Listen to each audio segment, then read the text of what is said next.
Hi, welcome to A.D.K Rock and Metal Network. My name is Kirk Horton, and this is episode 7 of Tales from the Underground. And I'm joined by a European progressive post-metal band called Cabala, one of my great discoveries of 2025. And on this podcast, I will be talking to vocalist Pim Lindberg. We're going to be mainly talking about the album and also the wider Dutch scene and various events from the last 2 years. Before we start though, Pim, how are you doing? Yeah, I'm doing very well, man. And thanks for having me and taking your time to have this conversation. You're welcome. It's always a pleasure, especially when I feel that I've discovered a new artist. So I'm very passionate. It's like we need other people to know how good this band is. Uh, Oh man. and that's one of the things. The first question I've really got is, so the band is not listed on that website, Encyclopedia Metallum, which is this great resource. So what's your musical background before you joined Inner Kabbalah? Yeah, good question. Well, quite a lot actually. I think I've been making music seriously when I was around 14 or 15 years old, and I'm now 28, so that's already quite a while. I studied at the conservatory also, studied vocals there, which maybe you can hear on the record a bit. No, but all sorts of music actually. So there was always this little fascination with the harder genres like rock or metal. I think metal was one of the first genres I seriously listened to as a kid. That you're like, okay, I like this genre instead of just listening to whatever your mom plays, you know. Uh, and uh, and my first band was a psychedelic rock band, which was called Feral Tides, where we also wrote our own music and also performed and did certain things. But I also have done a lot of classical stuff with choirs, mostly choir vocals, not solo. But I also had to sing some jazz at the conservatory and also a lot of pop music, of course. But for some reason, always this rock and metal took me back, and then always this rooted connection, you could say. Yeah, do you know, I can see why you were saying that you studied vocals, haven't you, in tertiary education, as we would call it. And you're right, you have got to study pop music, haven't you, to really understand. Really, that is the highest standard, isn't it? Well, not many people recognize that. But if you want to be a great singer, you've definitely got to be learning some of those styles, classical as well, voice projection. Yeah. Can I ask a question? Am I right in thinking the you joined the band formed in 2021. Did you join in 2024? Yeah, I joined quite a bit later. They were already doing all sorts of stuff. I think they had another singer before where they tried writing with, but it didn't really kick off the ground. They used to play in all types of projects. They knew each other, and then they're like, hey, let's try to make our own music.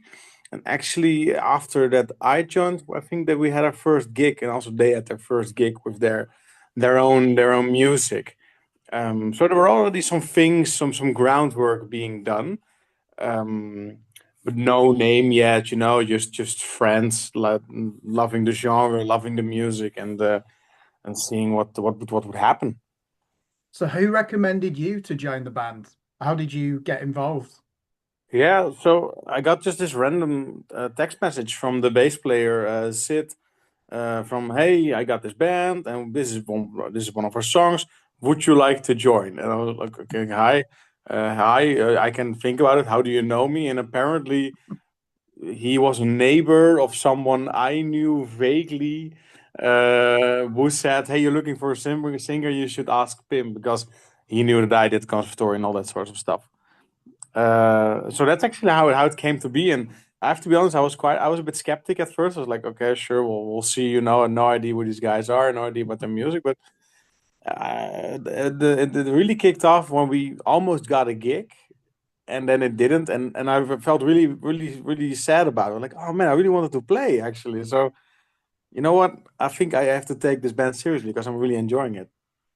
Yeah, you can tell it really has. Certainly over the last 2 years, if you we'll get onto some of the things you've done. You have played a lot of gigs. the metal battle for the Netherlands.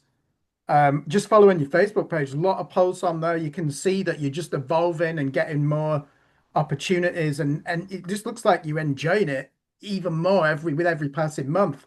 So, what attracted you to the music when Sid shows you the music? What was Yeah, it that attracted you to it? yeah, I don't know. It was this. I think the whole energy of it. He sent me a demo track of Crippled Reality, with no vocals on it and MIDI drums. But I could feel like I could really hear the songwriting in it and the composition, and it kind of reminded me of Mogwai and other types of post metal or post rock bands, and I'm like, hey, this might be quite interesting actually. So let's see what we'll see what happens. And it was funny when during the writing process we kind of evolved from that whole post metal and got some more prog elements into it. So that was a bit of a nice combination between post and prog, which I actually really enjoy. I like it when music, maybe because of my conservatory background, maybe because I'm just a music lover, when the music gets a bit more complex and a bit more weird and difficult to listen to. It's mostly when I'm like, oh, nice, I can I can do this. Yeah, I picked up on that. I When I reviewed it for our sister organization, Scream Last Repeat, I very much would put it in that same space as The Ocean and Oh, yeah. Hippotractor, and you've got that band in Belgium, Psychonaut, where they're combining post metal, progressive metal, bit of psychedelic rock, which is your back, you in Feral Tides. Hmm. Am I right in thinking for someone like you as a singer, there's a lot of space in this music, isn't there? You're not having to cram everything in, and do you find it easier to express yourself because the tempos are they're never going to be 100 and 250 beats per minute, are they, playing blast beats? It's really heavy music for the soul, as I call it. Yeah, yeah, I get you on that part. It's more nuanced, indeed. It's not just we hit four and then it's full on carnage until the end of the song. It's like a current or like the sea. It really becomes like or like a tide. It becomes really heavy and a bit more slow, and that makes it indeed easier for me to put my emotion into it and to express what I want to express with the lyrics or the songs we write. Yeah, that's one thing I was keen to learn.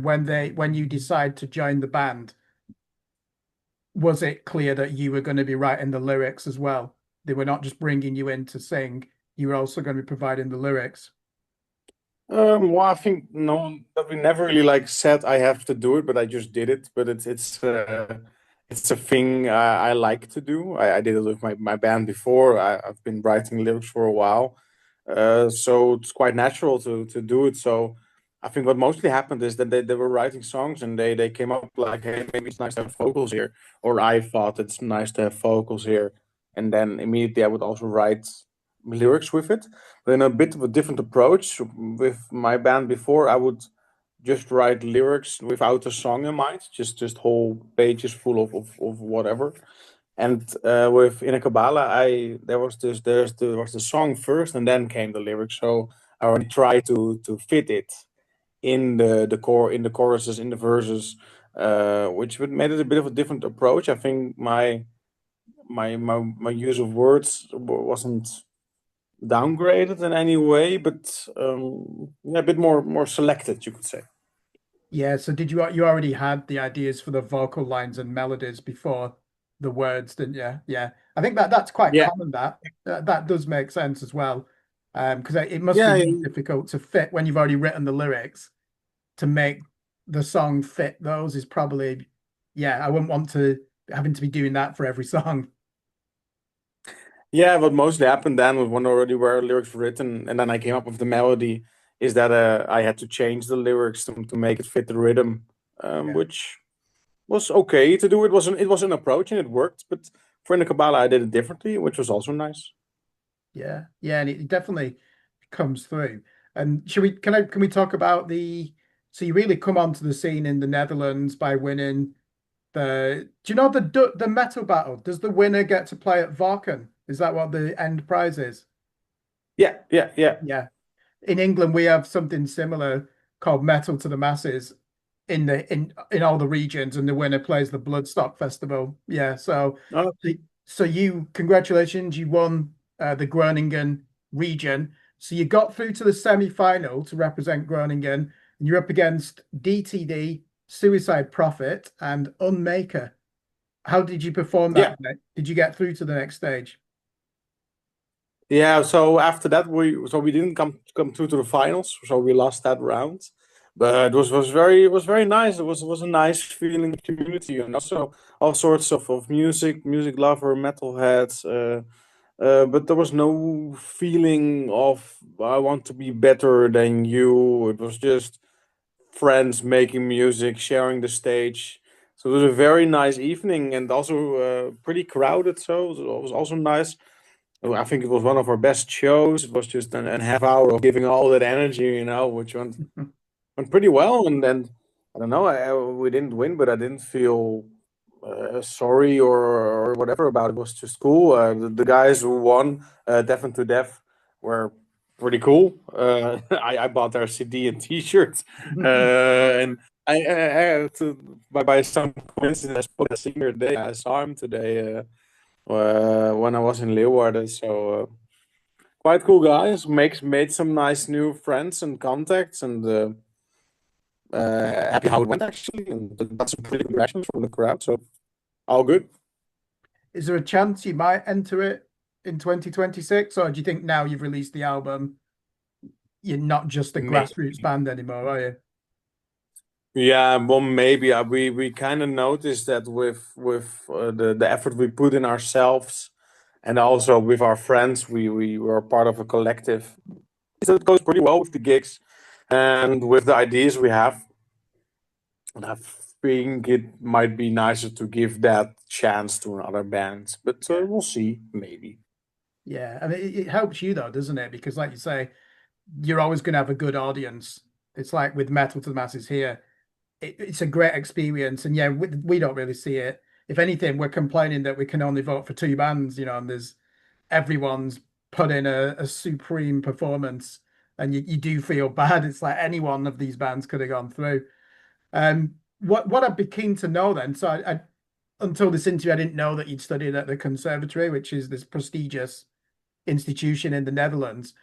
So I want to learn more about the albums and musical artists that inspired you to be a musician. So what were some of your favorite records when you were growing up? Okay. That's quite a difficult question to ask. One of the first things I think comes to mind is the debut album of The Doors, with "Break On Through to the Other Side," which was an amazing record. I really like to listen to. But there was also the first or the second album of Linkin Park, which I really enjoyed. That Uh, was a the huge the album, that the, wasn't the it? comp- Sorry. It was a huge album, that wasn't it? I think it was the biggest selling Yeah, yeah, album yeah. of 2001, wasn't it, when it came out? Oh, really? Cool. Yeah, well, really enjoyed it. Big influence on my musical taste. But then there was also Slipknot and Metallica, which I really like to listen to. My father once brought a CD of Primus home and said, like, maybe you like this. He didn't know it was on it. I didn't know. I was freaked out at first, but then after a while, I really learned to enjoy it. So it was all these sorts of more alternative music, you could say, which I really enjoyed, and because it has this freedom in it and this creativity in it, but also the way they express themselves in their music. And that's actually that expression is a thing which really came through for me when I started making music. Is it was a way of letting go of things, of processing things which happened in the world, in my life, and especially through vocals instead of a guitar or a bass guitar or drums. It was the vocals which were so connected to my body, of course, that I couldn't let go of whatever was bothering me while writing, but more so on stage, actually. Did you need to learn the basics of piano when you were studying your voice? Um, no, but you had to choose. Yeah, we had to take lessons in it. Yes, But it wasn't like I need how to explain this. So I had lessons in piano and then also other instruments because yeah, because for writing purposes or when you would write to teach that you can play at least a bit of all the instruments. So I'm a bit efficient in most instruments. Not perfect. I mean, the rest of the band can outplay me by a tenfold, but I know how it works. uh, no, it was mostly the vocals where I could focus on. And also quite a funny detail is that at the conservatory, I actually learned from my vocal coach how to scream because she knew how to do that. Yeah, there's a science to it, isn't there? Of course. Yeah. It's taken very seriously now as well as an art form, isn't it? The harsh death metal vocal. I mean, there's a big difference, isn't there, between that black metal shrieking style, the death metal vocals. You've got the traditional heavy metal vocals, which are very operatic, hardcore, which is that's very difficult. That's really screaming, but in a how do you, I think out of all the vocal styles, the hardcore one is the one I've been drawn to most over the last couple of years. I find it quite energizing. Yeah, I mean, when you listen to these guys, they put a lot of energy and aggression and effort into that sound, which in my opinion, I'm quite curious if it's always that healthy to do. Definitely not. But the sound is pretty cool. Probably not, probably not, but I mean, maybe it's part of the genre. So, for example, the harsh vocals I do, they're all technique. They're all just skills and tricks. I learned how to do it properly, and then of course I still pour a lot of energy into a performance. But it's mostly technique you listen to. Yeah, I'm gonna this is a quote from my review of We Are Solitude. I'd be interested to know your opinion. I don't know if I'm accurate now reading it back. So this is what I said. Pim Limburg has more in common with Sting than any of the rock greats when singing in clean mode. His voice is pure hardcore when he switches styles and expels the pain from his heart. I don't know why I said Sting. I couldn't really think. It's really advanced. Your Well, vocals. You know, your singing voice is very I think advanced I for get metal. Yeah, yeah. Well, like I said, I've quite a study before, and I'm also a teacher and also practice a lot. So I get that it has a certain level to it.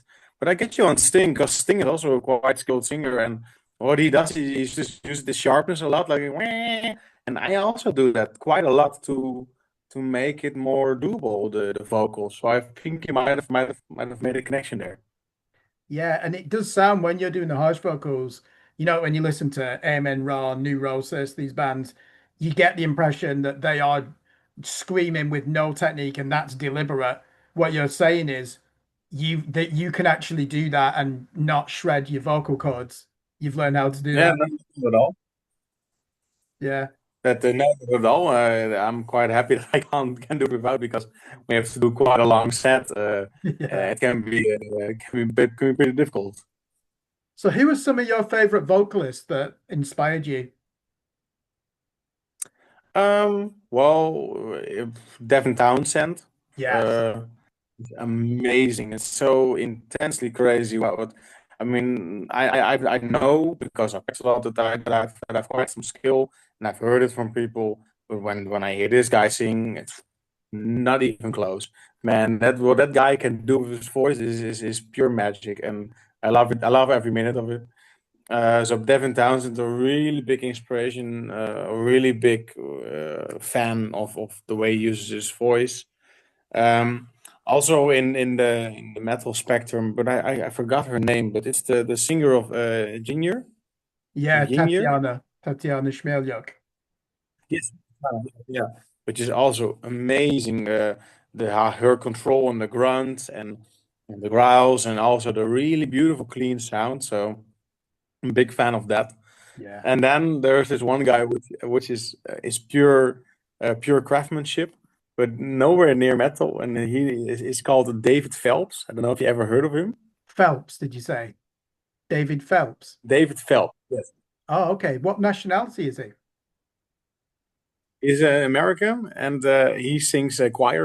He sings Christian gospel music. Oh, okay. Uh, like literally songs like The Risen Lamp and all that sort of stuff. So Yeah, yeah, contemporary Christian music, but he does it so good, like pure craftsmanship, yeah, beautiful to listen to. Even though the arrangement of his songs are god awful, like it's badly written, but when he sings it, it doesn't matter. yeah. Divine. Sounds Yeah, divine, yeah, for sure, obviously. for sure. Yeah, So those three are singers were, yeah, amazing. Really love them. yeah, definitely on Devin Townsend. He's just on another level, isn't he? And Tatiana, I've seen Ginger live twice, Oh, and she just switches it on and off. She doesn't even. yeah, yeah, I don't even think she does much in the way of vocal warm-ups before a gig. She can just do it, which is yeah, that's great. phenomenal. Yeah. So let's Yeah. talk about the debut album then, We Are Solitudes. This is this record that came to my attention and really stood out amongst everything that I was listening to in April. I think it came out, didn't it? Yeah. April? I think it Man, was I don't even April. know. Yeah, Yeah. very June now. I'm sure. Yeah, and it just stood out. I'll review 8 albums per week, and when that one came to me, I remember I was walking in the English countryside, and as soon as I heard it go into track number two, you just know, don't you? It's like, oh, this is an album that's going to connect. So before I pick out 3 songs that stand out for me, I always do that in this series. I want to know what song's your current favorite on We Are Solitude. So of course I have a connection with all of them, which you probably might understand. But I think a song which I enjoy the most for some reason is Crippled Reality. It's the underlying message of yin and yang and finding balance, which really connects with things I'm still going through in life. And also, I just really like the composition and the way it builds up very suddenly, and the lines I made up in. So that's yeah, that's my most preferred track. And is that the one Sid showed you first? Yeah, yeah, Right, yeah. I'll tell you what, I'll read out my notes from when I listened to it, when I was reviewing it. So I've put, yeah, you've got this beautiful sequence of arpeggios, haven't you? They're sparkling like an early morning spring. But I said, take yeah, out the parts with heavy amp gain, and this could be a shoegaze band almost. It's yeah, like, I just imagine the members of Soundgarden, if you showed this to them, they would love it. They'd be like, whoa, what's this? When you can yeah, just yeah, imagine another band enjoying this music for some reason. That's what came to me. Yeah, it's one of That's the pretty shorter cool. songs, isn't it? 4 minutes and 33 seconds. But do you play that in your live set? Yeah, yeah, yeah. Also, yeah, mostly we don't skip that one.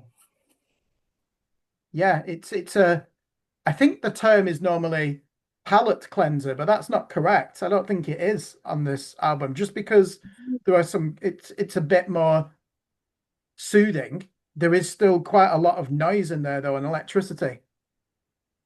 Yeah, but I think it's yeah. Well, besides semblance, I think it's one of our more calming songs indeed because it has no like screams on it. But still, it's quite big and grunge, especially the ending with this whole wall of sound which goes on. Yeah. Um, but I think it's more calming. It also has a 6/8 feeling, which is more smoothing, and then we come into the ending. Um, yeah, yeah, more soothing, yes. Yeah, so the 3 that I picked out as highlights as my favorites were track number 3, Feathers, and I've put on here the guitarists in this band play their riffs like a math rock band, but they layer the beats like a prog. Yeah, There is like a prog pocket groove there, isn't there? And I said your tenor vocals linger like incest at a Japanese Buddhist funeral. I don't know where that came from.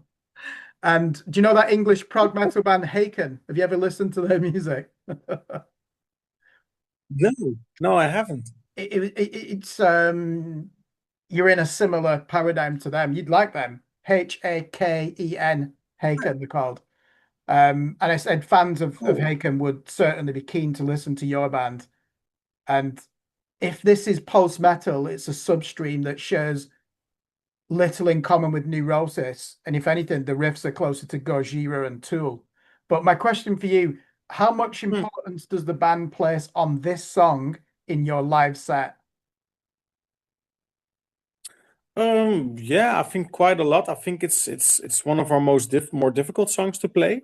For me to sing, for the rest to play, because it has this, besides the odd time signatures in the verses, it also has this moment in the bridge where we combine two time signatures. So one, the drummer goes in four fourth, and the two guitars and the bass player, they stay in 7/8, which is when you don't when you miss a beat, it gets all over the place. So this was one of our most difficult songs, but we play it always because it's a really nice song. It has a good energy. I think it's also one of our most listened to songs. So also that, we know that people really like it, and we actually like to play it. But it's we'd also mostly do the second song in the set. So we start with the whole album thing, with the We Are Solitude, with the ambience, which connects to the Mediocrity Divides One, and then we go to Feathers. Yeah, that makes sense. And it's a heavy song this as well, isn't it? So it's when you were participating in the metal battle for the Netherlands, it made sense to be playing this, didn't it? Because it's really gonna whet the Yeah, appetite of the crowd. yeah, yeah, for sure, for sure. We didn't play Semblance at the metal battle, because we thought like we also, you don't only have half an hour, you know. Yeah, So okay, we want to put as much as heavy shit into it as possible, and then still in contrast to the other bands, we're still the most nuanced. You know, the other bands also, the winner, Devon to Death, which is a hardcore metal band, which is only it's only like the good punching and then going really hard, and then can be, which is very nuanced. yeah, yeah. I know there is a metallic hardcore band from Groningen that I know called Lies Oh, with yeah, an exclamation mark. They're good. I reviewed their latest album, and there's another. I think there's a grindcore band called Suffering Quota. Don't know if you've come across yeah, them. yeah. They're I've cool, heard aren't of they? them as well. Yeah, yeah. I enjoyed their. I think it was their 2023 album. The next one that I did pick out was track number 7, The Remnant, and I Hmm. said the wind blows in a different direction here, and it's more of a threat than an energy that can be harnessed. It's like the listener's unsure if they're safe listening to it, if that makes sense. And it, Yeah, sure. there's some really interesting guitar scale runs in here, but there's some tempo changes. You know, at one point you actually get some like real headbanging thrash metal in there, and then it Yeah. settles into that more Amen Ra, atmospheric like doom. But what do you remember about recording the vocals for this song? Um. Well, recording vocals went quite well actually. I think I went through it quite fast. Um. to to get the distortion vocals in the first verse right was a bit of a challenge, because volume. So I produced quite a lot of volume, and to get the right angle on the microphone, and I think I had to. I've been standing on all sorts of places in that room until we found the right angle, which was just perfect for the vocal how I wanted to do it. So that was a thing. But we really had to cut it because there are three distinct things. I do the screaming, of course, the distortion, and then there's this really more easygoing, clean vocal. So I really had to do. I couldn't do like one take. I had to do it in segments. Not because of my vocal abilities, because live I do it. I do it in one thing, in one go, of course. The changes from from harsh to clean, but because of the mic gain and stance, and so it was quite it was quite a bit of a puzzle to get all the vocals in their right elements, but we got there eventually. Yeah, that's normal, isn't it? What you're saying. I remember interviewing a band and they said, yeah, of course they just record line by line in the studio. you don't expect to watch a film and the actor has just done a whole scene for 2 hours without a break, do you? So why would you expect that in Yeah. music? And like you say, then you figure out how to do it live, don't you? So yeah, that makes sense. Yeah. The yeah, but the last song that I picked out was track number 9, Mediocrity Divides Part 2, which is a fantastic song. I'm just going to read some lyrics to you. Let's uh, correct me if I'm wrong. Let's never bring up the fight. I'll hide and I'll be quiet. Let me drown. Just let me drown. What's she thinking there behind those lyrics? Ooh, yeah. So I'll try to explain this as good as possible because I really like to make things really abstract. So to be honest, sometimes I write something with a certain thought in my head, and then at the end, I'm not really quite clear what I'm trying to say, but I think it fits the feeling, you know. Um, so Mediocrity Fights, the song is about kind of says in the name is about that people are getting more divided and that the mediocrity is dividing them. Um, and it's about I think I could maybe see it as a fictional person for myself, which sees this happening, tries to fight it, but gets it gets pushed back or gets done on or won't be believed or be worked against.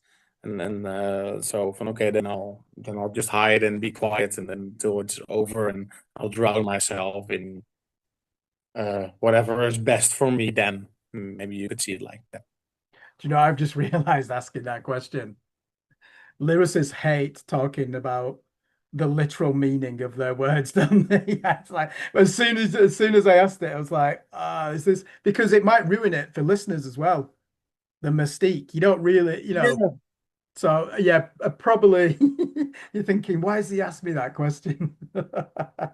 No, no, I get you. I mean, I think it can be quite interesting to hear what's actually behind some of the lyrics, especially when they're abstract. I mean, if someone is singing, "Oh, I love you so much, you belong to me forever," yeah, that's quite clear. I mean, Yeah.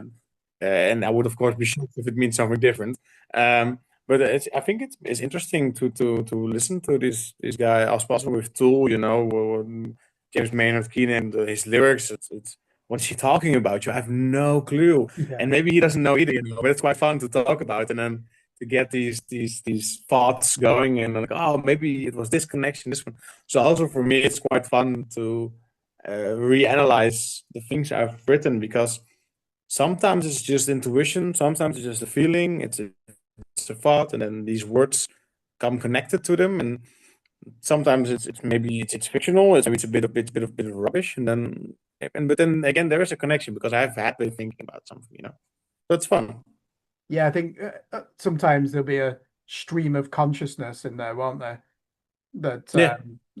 yeah, understand. And then I mean the band Deftones, they're a bit like that. You look at some of those lyrics from White Pony thinking, what does it mean? But it connects still, doesn't it? As well. It doesn't even matter what they mean to some extent. Like I said, Tool is another one. You can just feel it. And the music's a language in itself. And with this song, there is a mean streak to this song, though, isn't there? Because I think once the guitarists step on the distortion pedal, there's some really heavy action in this song. And then I said Lindbergh uses the platform for one last cleansing of his lungs at the end of this song. Keep just calling you by Fair your surname enough. as Fair well. enough. Fair enough. Yeah, I get you on that part. It feels it does indeed feel, especially when you go through the whole album, which it isn't recorded chronologically in order, So it isn't that it was the last take I had to do or something, but it feels that way in writing a conclusion to whatever I was trying to get off my chest. Is that currently the last song in your live set, Mediocrity Divides Part 2? Yeah, yeah. Yeah, Also, because it makes because the ending is the same as the beginning, so it's nice. Then you have this element of show which connects the story. yeah, it makes sense, doesn't it, to end on that, especially now that the album is available. and people know the running order of the songs. I've just got a couple Yeah. more questions then for you, Pim, before we finish the interview. The Netherlands, you've got these two great festivals, Soul Crusher and then Roadburn. Now, you've studied at the conservatory, you probably know a lot of these musicians. Especially Roadburn, do they have a mission to try and give priority to Benelux bands? You know, is there a good chance that you would play Roadburn, do you think, in a Cabala? I'm not sure actually. We haven't really talked about Roadburn yet, and to be quite honest, I'm not that knowledgeable about this festival. But I've seen the name. But yeah, which is also quite funny because besides, of course, what we have in the Netherlands is that our band is full of internationals. I mean, for when you live in the Netherlands, so we have two Romanian guys, two Italian guys which also have their contacts in their home cities. So we're actually also are looking for more places outside of the Netherlands, Germany, Romania, Italy, of course, to see if we can play there because the Netherlands, the focus on metal music or the harder genres is a bit disappointing to say the least. I mean, there are things happening. You have in Tilburg, you have 013, and but it's not like other countries. So we are trying to look if we can get to play more outside of the Netherlands. So for now, Roadburn, of course, awesome. Sign me up, but I think it might be a big thing, a bit more in the future. Yeah. We're in Belgium, Armenro, is it Ghent where they're from? Which city is it? Oh, They've not got a quite scene sure. there, haven't they? Let me just double check that. Sorry. Yeah, might be. Also, you mentioned Hippo Tractor, which also might be interesting because Yeah. the one of the guitar players of Hippo Tractor mastered our album. So we Kieran. haven't been in contact. Was it Yeah, Kieran? yeah, the guy with the pretty good mustache. Yeah. Yeah, yeah, yeah. And which he did an amazing job on. And we also have been in contact with him like through email, keeping him updated about shows and things we do, and which he responds to. So maybe we would also maybe really like it to of course play with them in the future because their music is awesome. Yeah, your connection there, Hippotractor, the vocalist, Stefan, he's in that band, Psychonaut, isn't he? So, Yeah, I think so, yeah. yeah. So it says here, Armenro from Kortrijk in West Flanders. I think that Hmm. would be Kortrijk, wouldn't it? It'd be pronounced. I don't know why I Yeah. said, I don't know, hence was in my head. I don't know why, but that, yeah, I mean, I think you've already played some shows in Belgium though, haven't you? No, no, You not yet. haven't? Oh, okay. No, no, but would be really cool. Yeah, yeah. No, I think it's mostly have been has been Groningen because we originate from there. But now from tomorrow we play in Deventer, which is more mid Netherlands, and we also have a gig in Amsterdam already. So I think we're going more and further away, which is a pretty good thing. I think we played in um, Eindhoven, which is quite close to Belgium. Yeah, yeah, it is, isn't it? You mentioned Tilburg. That's where is that where the Roadburn Festival is, Tilburg? Or is it the I don't. University of Tilburg that has quite a does that have like a quite a prestigious music department as well? Okay, I'm not sure. I just know that Tilburg has 013, which is a stage, and I know that, for example, Devin Townsend plays there, and all Yeah. these pretty cool and nice metal names. Yeah, but it's got yeah, that's the heart. That's where it is in the Netherlands. Yeah, yeah, for sure, for sure. So, final question then. How much priority will the band give to sign into a record label for your next album? Has that even been discussed? Yeah, yeah, good question. Yes, it actually has. Now that the first album is out, of course, all in our own care and our own doing. A next step we're looking at is indeed labels and also booking offices, because we want to start writing again for new music because we already have some ideas for a second album, And instead of doing this all ourselves, we would like to do this, of course, in connection to a label. I- I'm not sure what labels we now had our eye on. I know that Carlo, our drummer, has been looking around for things and has been talking about certain things. But this is indeed a step we are willing to take.